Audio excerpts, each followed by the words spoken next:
Hello hi ନମସ୍ତେ ଆଶା କରୁଛି ଭଲରେ ଥିବେ ସମସ୍ତେ। ଆପଣମାନଙ୍କୁ ସ୍ୱାଗତ ଜଣାଉଛି ଆଉ ଏକ ନୂଆ ମିନି ବ୍ଲଗ୍କୁ। ମୁଁ ବାହାରିଲି ଆଜି ସକାଳୁ ଇଚ୍ଛା ହେଲା ଅଳତି ଯିବା ପାଇଁ, କାହିଁକିନା ଅଳତିରେ ଗୋଟେ ପ୍ରୋଗ୍ରାମ୍ ଚାଲିଛି, ସେଥିପାଇଁ ବାହାରିଲି ଯିବା ପାଇଁ ଅଳତି। ଏକୁଟିଆ ଏତେ ବାଟ ଯିବାକୁ ଗୋଟେ ଭଲ ଲାଗିଲାନି, ଭାବିଲି ସାଙ୍ଗରେ ଅତୁଲ୍ୟକୁ ବି ନେଇଯିବି। ଚାଲ ଯିବା ଅତୁଲ୍ୟ ଘରକୁ, ଦେଖିବା ଟୋକା କ'ଣ କରୁଛି, ଉଠିଲାଣି ନା ଉଠିନାହିଁ। ତ ରାସ୍ତାରେ ଆସୁ ଆସୁ ଗୋଟେ ଜାଗାରେ ମୋତେ ବହୁତ ଖୁସି ଲାଗିଲା।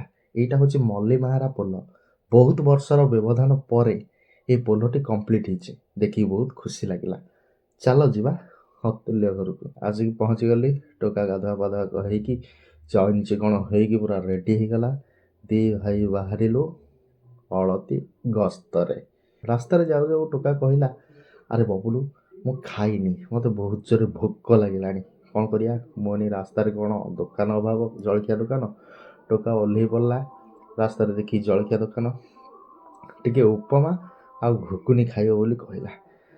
ତ ମନ ଖୁସିରେ ଖାଇଲା। ଦେଖନ୍ତୁ ଯେମିତି ଟୋକା 15 ବର୍ଷ ହେଲା ଖାଇନି ସେଇଭଳିଆ ଲାଗୁଛି। କ'ଣ ଭଲ ଲାଗୁଛି ତ? ଓ ଯାହା ହଉ, ସେ ଖାଇସାରିଲା ପରେ ଆମେ ବାହାରିଲୁ ହଳଦୀ ଗସ୍ତରେ। ଚାହୁଁ ଚାହୁଁ ସମୟ ଅତିକ୍ରମ କରିଗଲା, ଯାଇକି ପହଞ୍ଚିଗଲୁ ଅଳତୀ ଗାଁରେ। ଏଣ୍ଟ୍ରି ଗେଟ୍ଟା ଦେଖନ୍ତୁ କେମିତି ହେଇଛି, ବହୁତ ବଢ଼ିଆ ପରିବେଶ, ବହୁତ ସୁନ୍ଦର ପରିବେଶ। ତ ଆସିକି ଘରେ ପହଞ୍ଚିଗଲୁ। ଘରେ ଟିକେ ଧୁଆ ପୋଛା ହେଇକି ପୁରା ଫ୍ରେଶ୍ ଫ୍ରାସ୍ ହେଇକି ବାହାରିଲୁ। କ'ଣ ପାଇଁ ଆସିଛି ଅଳତୀ ଆପଣ ଦେଖିବେ ନେକ୍ସଟ ଭିଡ଼ିଓରେ। ରହିଲି, ଜୟ ଜଗନ୍ନାଥ, ବାଏ ବାଏ।